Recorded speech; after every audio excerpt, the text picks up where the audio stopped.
नमस्कार दोस्तों, मोहित study IQ centre में आपका स्वागत है।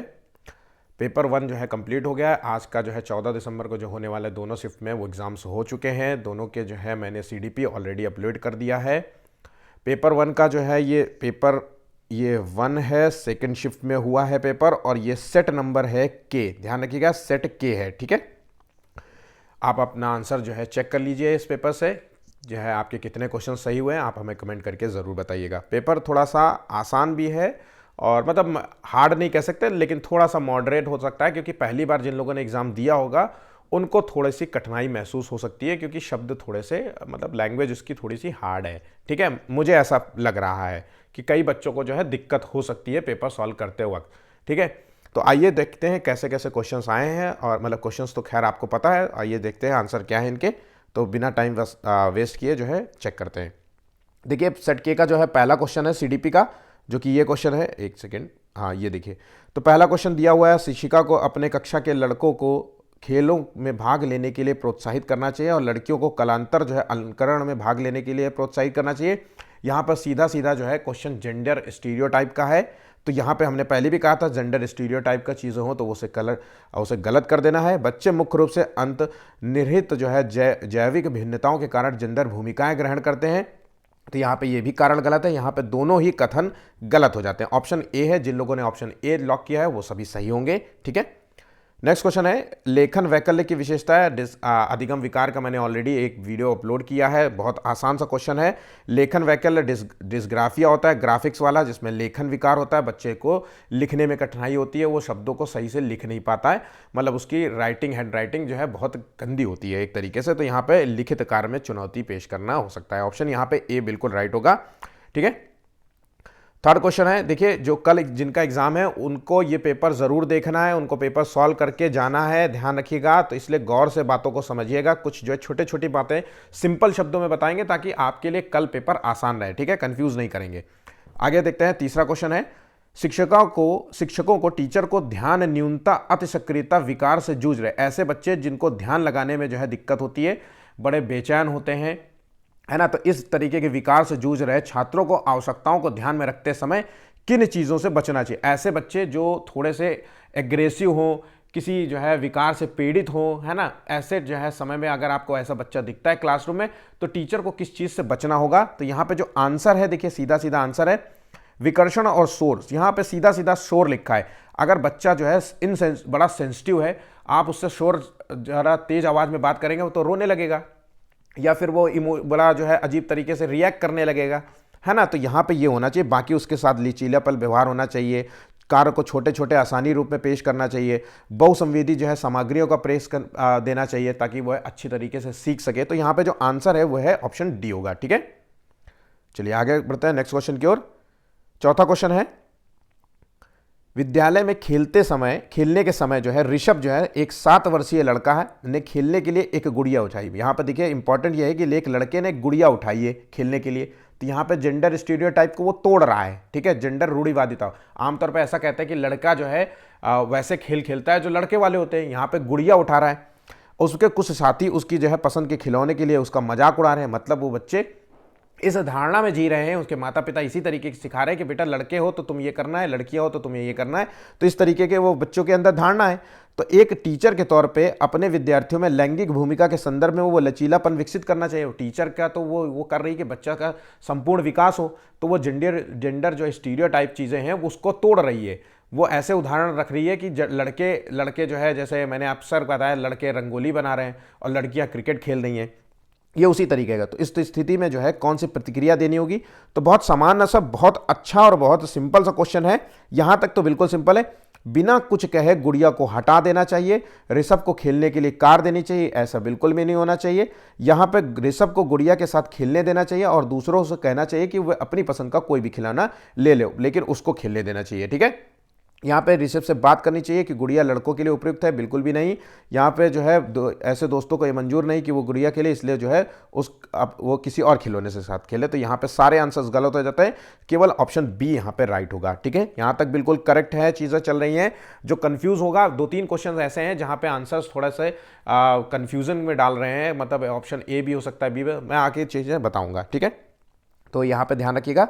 चलिए जल्दी जल्दी जो है सॉल्व करते हैं। पांचवा क्वेश्चन है, देखिए पियाजे के संज्ञानात्मक विकास के सिद्धांत के संवेदी चालक अवस्था, जो कि पहला चरण है, 4 चरणों में से पहला है ये चरण, 2 महत्वपूर्ण संज्ञानात्मक विकास मील के पत्थर हैं। तो यहां पे देखिए क्या है, संवेदी चरण में क्या होता है बच्चा, मैंने अक्सर बताया कि संवेदी चरण पहले वाले में बच्चे के अंदर वस्तु स्थायित्व के गुणों को प्रदर्शित करता है, स्थगित अनुसरण। तो यहां पे आंसर हो गया बी।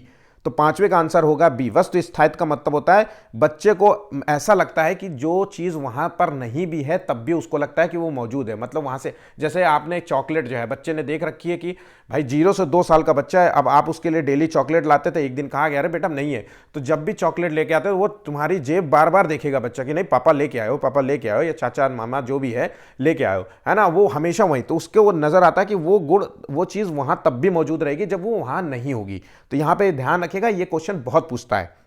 तो कल आप एग्जाम देने जा रहे हैं तो संवेदी प्रेरक अवस्था, इन चारों अवस्थाओं के बारे में अच्छे से डिटेल तरीके से पढ़ लीजिए। अगर अभी भी कंफ्यूज होते हैं तो पियाजे का मेरा वीडियो आप देख लीजिएगा। चलिए आगे बढ़ते हैं अगले क्वेश्चन की ओर। छठवां है, देखिए छठवां क्वेश्चन है, अभिकथन दिया गया है 5 से 6 वर्ष के कम उम्र के बच्चों को ठीक से और रेखाओं के भीतर लिखने के लिए दबाव नहीं डालना चाहिए। तो बिल्कुल सही जानकारी दी जा रही है कि यहां पे हमें बच्चे को जो है इस तरीके के लिखने की जो है दबाव नहीं डालना चाहिए, ठीक है, क्योंकि इनके बच्चों की जो है मसल्स होती हैं वो अभी उतनी डेवलप नहीं होती है, तो वो छोटे छोटे ब्लॉक्स में जो है पूरी प्रॉपर वे में नहीं लिख सकते, अच्छी राइटिंग में नहीं लिख सकते, ठीक है। और जैसे जैसे प्रैक्टिस बढ़ती जाएगी अपने आप ठीक होता जाएगा। बच्चा 6 साल के बाद जो है गतिक कौशल को बेहतर तरीके से नियंत्रण, तो जैसे जैसे उसकी एज बढ़ेगी वो अपने गतिक कौशल का नियंत्रण करता रहेगा। जैसे मैंने आपको बताया फिजिकल डेवलपमेंट होता है, ग्रॉस मोटर स्किल्स और फाइन मोटर स्किल्स, जिसमें छोटी मसल्स और बड़ी मसल का उदाहरण मैंने कई बार पेश किया है। तो यहां पे दोनों ही ऑप्शंस यहां पे सही हैं, ध्यान रखिएगा दोनों सही हैं और बेहतर तरीके से इसका जो है व्याख्या भी कर रहा है, ठीक है। तो आंसर हो गया यहां पे बी होगा, ठीक है। नेक्स्ट क्वेश्चन 7वां है, बच्चे जो हैं इस दुनिया में आनुवांशिक कोड के साथ आते हैं और उनकी नियति जो है तय होती है। तो बच्चे एक आनुवांशिक कोड के साथ तो आते हैं लेकिन उनकी नियति तय नहीं होती है, यहां पे ये चीजें गलत हो गई।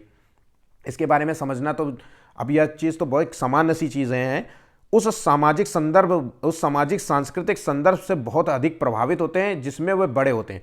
तो बच्चे, ये बात बिल्कुल सही है कि सामाजिक और सांस्कृतिक संदर्भ से बहुत प्रभावित है, जैसा कि वाइगोस्की ने बताया है हमको कि बच्चे जो है समाज और संस्कृति के साथ तालमेल अंतःक्रिया से बच्चे सीखते हैं, जिसमें बड़े होंगे उसी से बहुत ज्यादा उनमें प्रभावित होंगे। और ये सामान्य सी बात जानकारी है कि भाई हमारा सामाजिक संदर्भ जो हमारा जो है परिवार, हमारा जो है सांस्कृतिक और हमारा समाज जो है, हमारा परिवार जिस तरीके की भाषा बोलेगा, जिस तरीके का हमारा परिवार होगा उसी तरीके के हम आचरण पेश करेंगे।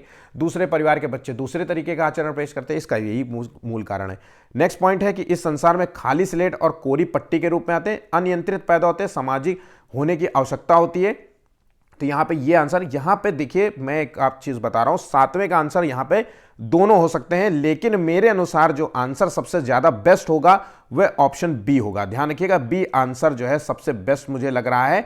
बाकी बच्चे जब संसार में आते हैं तो खाली स्लेट ही आते हैं, फिर उसके बाद वो सीख मतलब धीरे धीरे जो है उनकी जो है चीजें बनते पढ़। तो यहां पे चीजें जो है खाली स्लेट के संदर्भ में मैंने अक्सर कहा है आपसे कि जब भी कभी भी खाली स्लेट शब्द इस्तेमाल हो जाए तो इसको एक निगेटिव शब्द को लेते हुए निगेटिव टैगवर्ड के रूप में रखना है। तो यहां पे जो आंसर मेरे अनुसार है वो है ऑप्शन बी।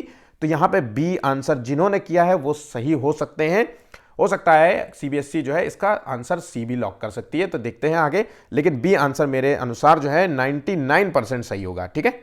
अगला क्वेश्चन 8वां है, अभिकथन दिया गया है एक समावेशी कक्षा में छात्रों को आवश्यकताओं को पूरा करने के लिए टीचर को बहुसंवेदी जो है सामग्री का उपयोग करना चाहिए। तो बिल्कुल सही है, एक समावेशी कक्षा होती है जैसा कि मैंने कहा, और ये एक सबसे इंपॉर्टेंट बात पेपर 2 में भी क्वेश्चन आया है, समावेशी क्लास जहां पे सामान्य बच्चा, विशिष्ट बच्चा, अमीर गरीब सब बच्चे पढ़ते हैं, है ना, दृष्टिबाधित श्रवणबाधित सब तरीके का बच्चा पढ़ता है।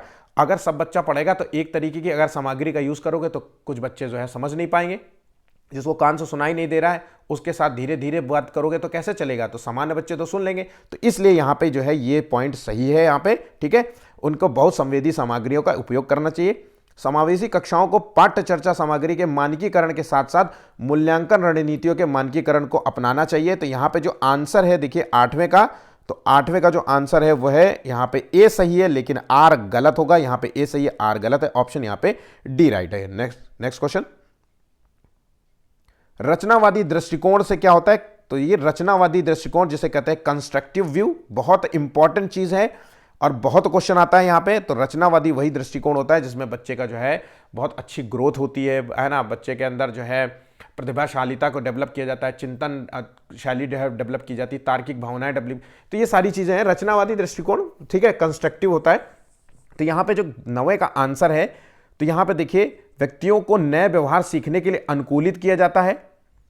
तो रचनावादी दृष्टिकोण में बच्चे के साथ जो है एक नए व्यवहार को अनुकूलित किया जाता है, ये बिल्कुल सही है। यहां पे मैं आपको जो बताता जा रहा हूं ये चीजें, तो यहां पे ये पॉइंट सही है। सीखना वर्तमान समझ का विस्तार और अपरिवर्तन है। सीखना बस हमारे दिमाग की कोरी स्लेट है, तो मैंने यहां पे कोरी स्लेट को तो पहले ही आपसे कहा है। व्यक्ति जो है परवर्ती घटनाओं को निष्क्रिय रूप से सक्रिय रूप से होता है, बल्कि यहां पे गलत हो गया। तो यहां पे जो आंसर है वह ऑप्शन ए और बी दोनों हो सकते हैं। तो यहां पे जो सही आंसर हो सकता है मेरे अनुसार, व्यक्तियों को नए व्यवहार सीखने के लिए अनुकूलित किया जाता है। मेरे अनुसार ऑप्शन ए ज्यादा सही बैठेगा, ठीक है। तो यहां पे जो 2 क्वेश्चन है वो थोड़े से अब ये सीबीएसई के ऊपर है कि इसका आंसर क्या देता है, ठीक है। तो इनमें से दोनों में से जो भी लगाया है तो आप जो है अभी 50-50 पे रखिए अपने आप को। नेक्स्ट क्वेश्चन, गति संवेदी शिक्षार्थी जो है डैश डैश के माध्यम से सीखना पसंद करते हैं। तो काइनेटिक लर्नर जो है, तो ये ऐसे जो लर्नर होते हैं जो बड़े जो है चुलबुले टाइप के होते हैं, है ना। तो ऐसे बच्चे छूने सुनने और देखने से नहीं बल्कि करके और जो है चलते फिरते सीखते हैं। तो गति संवेदी है, यहाँ पे सीधा सीधा दिया गया है गति, तो गति संवेदी है तो करके और चलने फिरने का। तो 10वें का आंसर यहाँ पे बी होगा, ठीक है। नेक्स्ट क्वेश्चन, 11वां क्वेश्चन है, देखिए पियाजे के अनुसार एक बच्चा जो सरल गणितीय उत्क्रम जैसे 4 + 5 9 होता है और 9 - 5 4 के पीछे के तर्क को समझने में असमर्थ हो रहा है, ठीक है। तो यहां पे तार्किक बच्चा नहीं हो रहा है, यहां पे अभी तार्किक नहीं है यहां पे, या फिर तार्किक तो है, सॉरी माफ कीजिएगा, ये 3rd स्टेज में आता है। बच्चा जो है तार्किक बच्चा है, ठीक है, और पूर्व संक्रियात्मक मूर्त संक्रिया, इसमें बच्चा जो है मूर्त संक्रियात्मक स्टेज में है। लेकिन मूर्त संक्रियात्मक स्टेज में बच्चा अभी चीजों के नियमों को नहीं जानता है, ठीक है। तो यहां पे देखिए छुपे नियमों को, 4 + 9 तो बता दे रहा है, पर 9 - 5 = 4 के पीछे तर्क नहीं समझा पाता है। तो इसका मूल जो कारण है, इसका मूल कारण है ये अपरिवर्तनीयता, आत्मकेंद्रीयता, अवधारणात्मक केंद्रीकरण और जीववाद शोध। तो यहां पे ये आंसर गलत हो जाता है। अवधारणात्मक जो है केंद्रीकरण जो है यहां पे आंसर जो है थोड़ा सा फिट बैठता है। इसका आंसर जो है बी, अपरिवर्तनीयता भी जो है इसका आंसर हो सकता है। मेरे ख्याल से आंसर यहां पे बी, सी जो है ज्यादा फिट बैठेगा, ठीक है।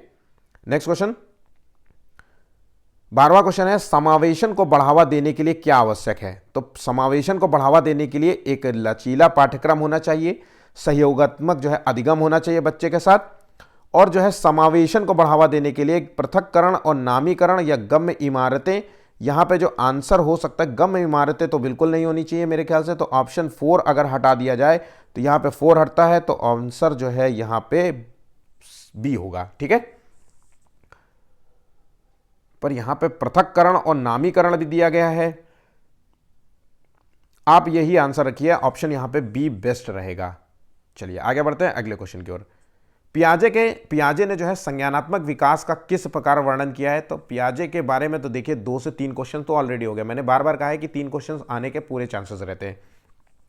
तो यहां पे संज्ञानात्मक विकास के चरणों के बारे में बताया था, तो 4 चरण उन्होंने बताया था और हर चरण को जो है एक क्रम में बताया था, तो क्रम वाला तो होना ही चाहिए। तो यहां पे देखिए एक सतत निरंतरता, प्रगतिशील जो है 3 जो है यहां पे तो गलत हो गया, यहां पे गलत हो गया। 4 अतिव्यापी जो है संस्कृति जो है विशिष्ट चरण में है, तो यहां पे जो आंसर है वह ऑप्शन बी होगा। 4 गुणात्मक रूप से भिन्न चरणों में जो है संज्ञानात्मक विकास होता है, तो इस रूप में है। तो मैंने यहां पे पियाजे ने 4 चरण बताए और हर चरण के अपने गुणों को बताया उन्होंने, तो हर गुण जो है गुणात्मक रूप से भिन्न चरणों में जो है बताया। तो आंसर यहां पे बी सही है। 14वें का आंसर देख लेते हैं। शिक्षकों द्वारा प्रदान किया गया आलंबन बच्चों को सीखने में जो है बाधा उत्पन्न करता है। तो देखिए यहां पे जो है 14वें का जो आंसर है वो बाधा उत्पन्न करता है, तो बिल्कुल भी नहीं। टीचर जो भी करता है बच्चों के साथ सीखने की प्रक्रिया में उसको फायदा ही पहुंचाता है, बल्कि बाधा, क्योंकि टीचर जो है बच्चे के सर्वांगीण विकास में मदद करता है। सर्वांगीण का मतलब होता है उसका शारीरिक विकास, मानसिक विकास, उसके भावनात्मक विकास, उसका नैतिक विकास, उसके शैक्षणिक विकास में मदद करता है। तो यहाँ पे ये तो पॉइंट गलत हो गया। अब आ जाते हैं कारण में।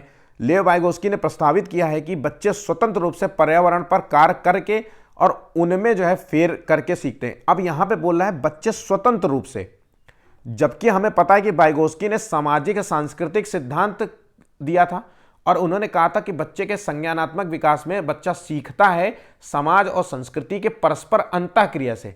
जब दो लोगों के साथ उठेगा बैठेगा तो उसके अवलोकन, उनको देखेगा, ऑब्जर्व करेगा और उनके जो है उनकी चीज़ों को ऑब्जर्व करके वो सीखता है। आपने अक्सर देखा होगा छोटा बच्चा जो है, जब दो बड़े व्यक्ति बात करते हैं तो छोटा बच्चा उनको ऑब्जर्व करने लगता है, उनकी तरह नकल करने लगता है। कभी कभी अगर बड़े लोग जो गाली गलौज करते हैं घर में, बहुत अब्यूजिव लैंग्वेज या बहुत एग्रेसिव तरीके से बात करते हैं, तो बच्चा भी उसी तरीके की हरकतें पेश करने लगता है। तो यहाँ पे जो है पॉइंट जो है यहाँ पे गलत हो जाता है। तो यहाँ पे देखा जाए तो यहाँ दोनों ही गलत हो जाएंगे। ऑप्शन यहाँ पे ए होगा, ये 101% आंसर सही होगा। नेक्स्ट क्वेश्चन, 15वां क्वेश्चन है हार्वर्ड गार्डनर। मैंने बार बार कहा है कि भैया हार्वर्ड गार्डनर का तो क्वेश्चन पूछेगा। अब यहां पे फिर से पूछ लिया। देखो हार्वर्ड गार्डनर के, और पेपर 2 में भी पूछा है। हार्वर्ड गार्डनर के अनुसार एक वैज्ञानिक डैश डैश बुद्धि का उच्च प्रदर्शन करता है, जबकि एक मूर्तिकार में बुद्धि की उच्च जो है बुद्धिमयता होती है। तो देखिए बुद्धिमयता होती है, तो यहां पे जो वैज्ञानिक होता है वो एक तार्किक गणितीय बुद्धि वाला होता है, ठीक है। और यहां मूर्तिकार जो होता है वो एक स्पार्शियल होता है, स्थानिक बुद्धि वाला होता है, वो खाली स्थान को भरने में जो है सक्षम होता है। तो स्थानिक मतलब एक वो खाली स्थान, जैसे एक उसको पेपर दे दिया, अब वो मूर्तिकार है, या उसको मिट्टी दे दिया, क्ले दे दिया, अब उससे वो खाली स्थान को भर के इतने बढ़िया मूर्ति बनाता है। तो यहां पे जो आंसर है, देखिए दोनों चीजें अलग हो, यहां स्थानिक दिया हुआ है, यहां तार्किक है। अब लेकिन यहां पे बात है कि यहां पे गति संवेदी ऑप्शन दिया हुआ है। अगर हम बात करें तो यहां पे आंसर हो गया बी, ठीक है। थोड़ा सा कंफ्यूज करने वाला होगा, हो सकता है बहुत सारे लोग जो है इसका आंसर कुछ और दे, प्रकृतिवादी दें, स्थानिक दें, इसके आधार पर, क्योंकि यहां पे स्थानिक है।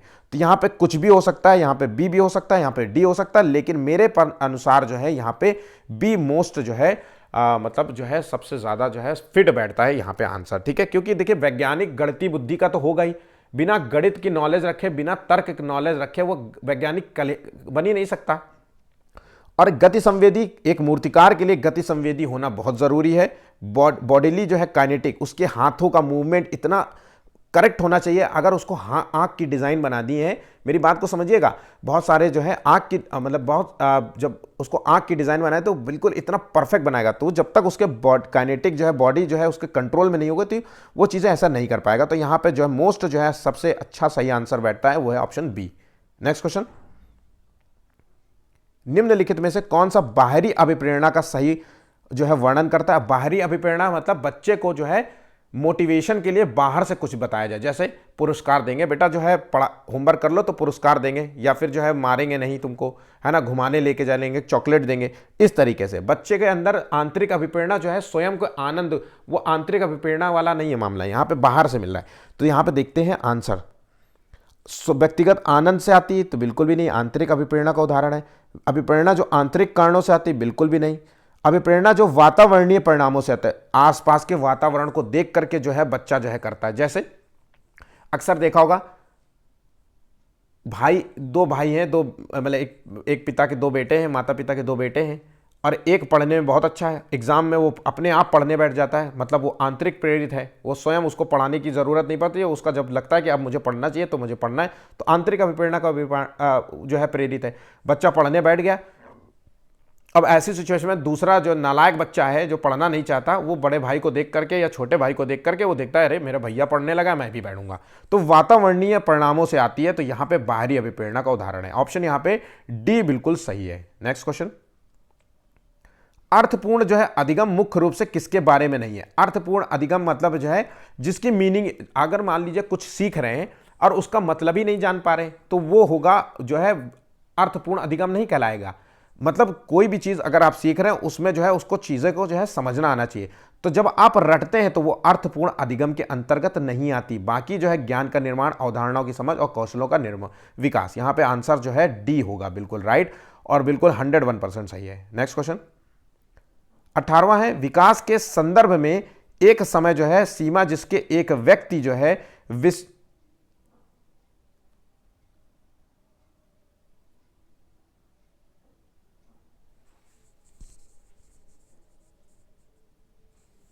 एक सेकेंड, हाँ 18वां, एक विकास के संदर्भ में एक समय सीमा जिसमें एक व्यक्ति विशिष्ट उत्प्रेरणाओं के प्रति परिवर्धित संवेदनशीलता रखता है, जिसके कि वह कुशल तरीके से कार्य करने के लिए विशेष कौशल विकसित कर सके, वो विकास की जो है डैश डैश कहलाई जाती है। तो यहाँ पे जो 18वें का आंसर है ये कंफ्यूज करेगा, चुनौतीपूर्ण अवधि जो है कहलाती है या फिर जो है इसका आंसर उत्प्रेरक अवधि हो सकती है। यहाँ पे ए और बी में से कोई भी हो सकता है आंसर, इसको जो है 50-50% के रूप में रखेंगे, ठीक है।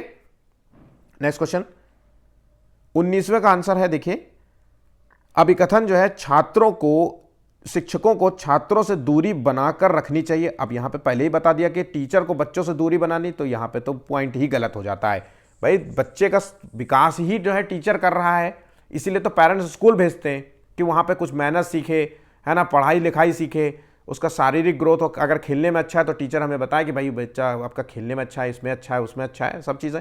तो यहाँ पे तो तुरंत ही गलत हो गया। अधिगम एक लोकतांत्रिक वातावरण के बजाय एक अधिक जो है वातावरण में प्रभावी ढंग से होता है, तो यहाँ पे जो है पॉइंट जो है गलत है गया। यहाँ पे अधिगम जो है एक लोकतांत्रिक वातावरण में होता है, ना कि एक अधिक वातावरण के प्रभावी ढंग से होता है, ठीक है।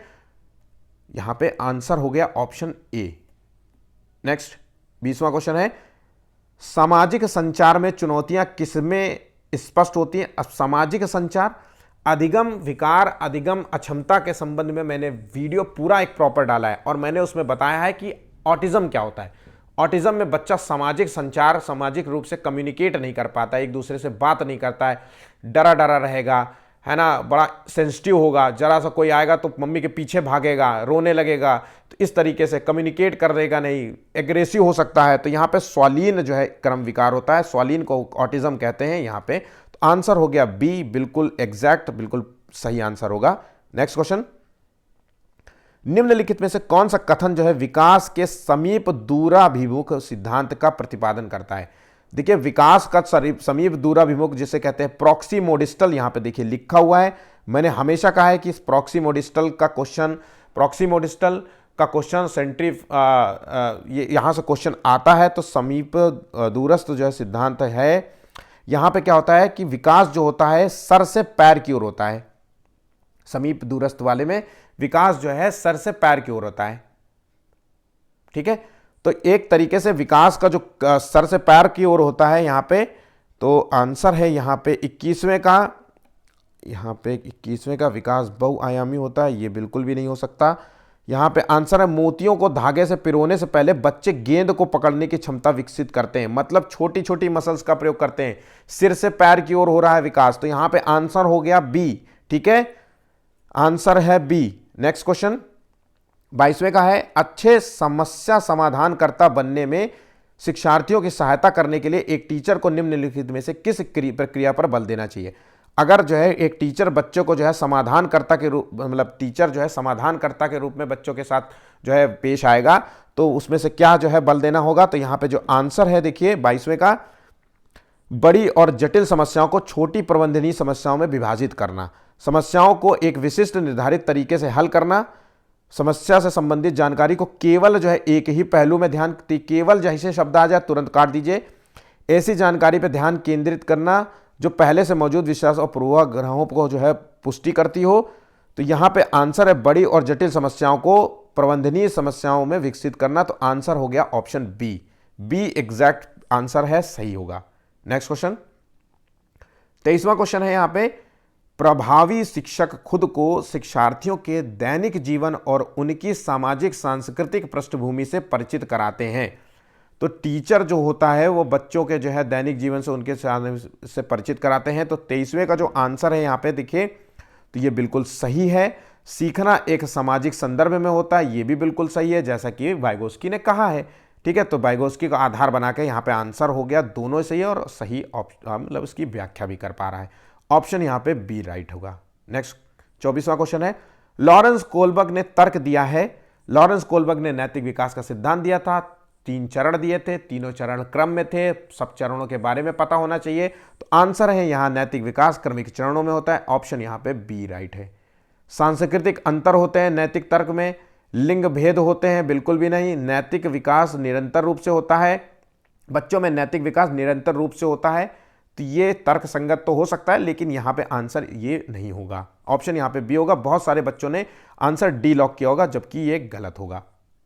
25वां क्वेश्चन है, बच्चे जब डैश डैश करते हैं तो बेहतर रूप से सीखते हैं। अब यार सिंपल सी बात है, जब बच्चे अपने अनुभव से काम करेंगे तो बेहतर रूप से सीखेंगे। तो सीखने के लिए मध्यम स्तर का उत्साह होना चाहिए।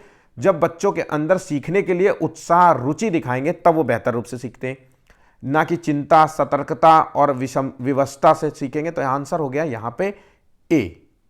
नेक्स्ट क्वेश्चन 26वां का, महारत उन्मुख शिक्षार्थी मास्टरी ओरिएंटेड लर्नर, ठीक है, और सफलता का श्रेय डैश डैश को देते हैं और असफलता का श्रेय किसको देते हैं।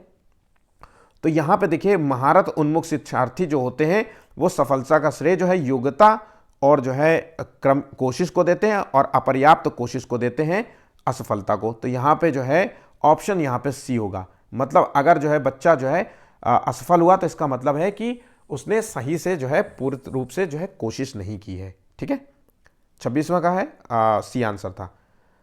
आते हैं 27वें में, वाइगोत्स्की के सीखने और विकास के सिद्धांत के अनुसार निम्नलिखित में से कौन सा आलंबन का उदाहरण है। अब वाइगोत्स्की का तो यही सिद्धांत पता होना चाहिए आपको, सामाजिक सांस्कृतिक।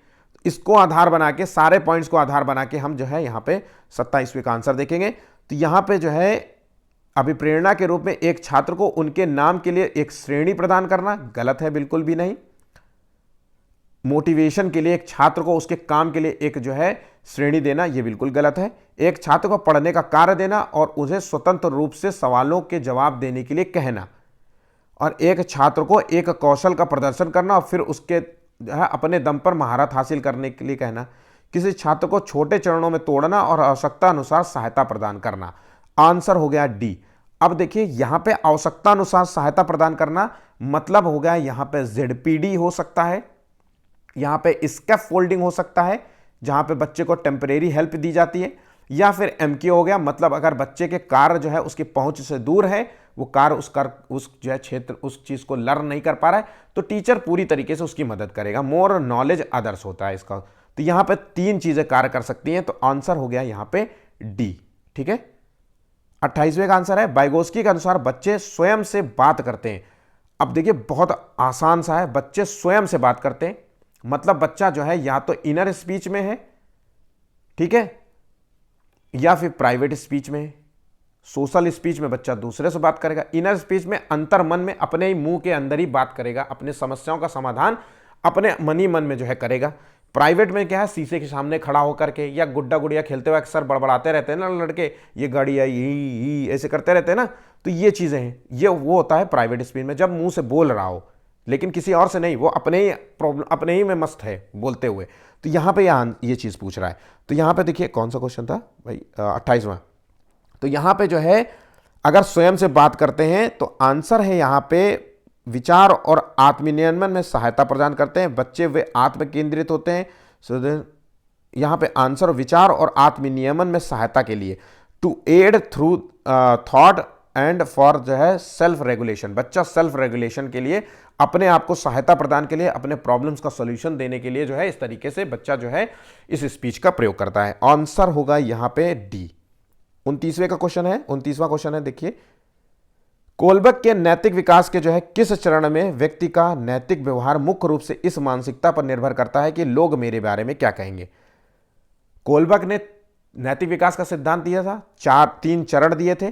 पहला प्री कन्वेंशनल स्टेज, दूसरा कन्वेंशनल स्टेज, तीसरा पोस्ट कन्वेंशनल स्टेज। बच्चे में इसमें नैतिकता होती ही नहीं है, इसमें नैतिकता होती नहीं मतलब बाहर से नैतिकता देनी होती, इसमें बच्चे के अंदर नैतिकता आंतरिक कारणों से होती है, और यहां पे बच्चा सामाजिक होता है, लोग मेरे बारे में क्या कह सकते हैं। इसका मतलब है कि बच्चा जो है अच्छा लड़का और अच्छा लड़की के संदर्भ में बात कह जा रहा है। तो यहां पे जो है आंसर जो है पारंपरिक होगा। आंसर हो गया ऑप्शन जो है सी। यहां पे एक चीज और भी बात हो सकती है, मैंने अभी नोट किया है कि लोग मेरे बारे में क्या कहेंगे, चूंकि बच्चे के अंदर नैतिकता जो है आंतरिक कारणों से निर्धारित होती है, तो आंतरिक कारणों से निर्धारित का मतलब है कि यूनिवर्सल जो है होता है यहां पे। तो यहां पे हो सकता है कि उत्तर जो है पारंपरिक भी हो सकता है, ये मैं अभी क्लिक कर रहा है, तो हो सकता है इन दो में से कोई हो। मेरे अनुसार तो यहां पे सी होना चाहिए, पर डी भी आंसर हो सकता है, क्योंकि बच्चे के अंदर नैतिकता की उपस्थिति होती है आंतरिक कारणों से, तो वो समझ रहा है कि लोग मेरे बारे में क्या कहेंगे, इसलिए मैं ये कार्य नहीं करूंगा। ठीक है, यहां पे चीजें समझ रहे होंगे। लेकिन अच्छा लड़का और अच्छी लड़की के संदर्भ में भी बात कही जा सकती है। तो यहां पे मैं इसको स्टार रूप में दूंगा, देखते हैं इसका क्या जो है सीबीएसई आंसर देता है। ठीक है, तीसवां क्वेश्चन है, आखिरी क्वेश्चन है सीडीपी का, सेट के है, देखिए के दिया हुआ गया यहां पे। तीसरा आखिरी क्वेश्चन है, बच्चे अक्सर अपने आसपास की घटनाओं की व्याख्या जो है अपनी व्याख्या जो है लेकर आते हैं, अपने आसपास की घटनाएं जो उसके आसपास हो रहा था उसी की व्याख्या लेकर आते हैं। बारिश क्यों होती है ये पूछे जाने पर सिया जो है कहती है कि भगवान अपने कंधे पर पानी की बाल्टियां ढो ढो करके थक चुके थे, इसलिए पानी फेंक दिया होगा, ऐसी व्याख्या कर रहा है। तो यहां पे देखिए स्पष्ट करती है कि बच्चे तर्क करने में सक्षम नहीं है, या फिर साबित करती है कि बच्चों की सोच वयस्कों की तुलना में मात्रात्मक रूप में बहुत कम है। संकेत देती है कि बच्चों में अपने सांस्कृतिक परिवेश के अनुकूल सहज समझ होती है और वे घटनाओं को समझने की कोशिश करते हैं। हो सकता है कि माता पिता में से या परिवार के किसी सदस्य ने से जब भी पानी ज़्यादा होता हो तो फेंक दिया होगा, है ना, या फिर जो है बारिश करते हैं ना कि ज़्यादा पानी होता है ना, तो कहते हैं, अरे कभी कहा होगा पापा ने कि उसने पूछा होगा बच्चे ने कि पापा गार्डन में पानी क्यों डाल रहे हो, तो बोला बहुत पानी बेटा आ गया है ना, इसमें भरा हुआ है ना, बाल्टी भर गई, टंकी भरी हुई है, इसको मैं खाली कर देता हूँ। तो इस तरीके का कभी भी कुछ भी बात बच्चे के साथ कुछ इंटरेक्ट हुआ होगा माता पिता का, इस तरीके की सोच रख रहा है, तो यहां पे आंसर है सी। ठीक है, तो यहां पे सीडीपी का पेपर 1 जो है सेकंड शिफ्ट में जो हुआ है 14 दिसंबर का, यहां पे सेट नंबर है के, यहां पे सीडीपी का जो है पेपर समाप्त होता है। नेक्स्ट सेक्शन जो है अगले वीडियो में आप देखिए। आज के लिए बस इतना ही, धन्यवाद।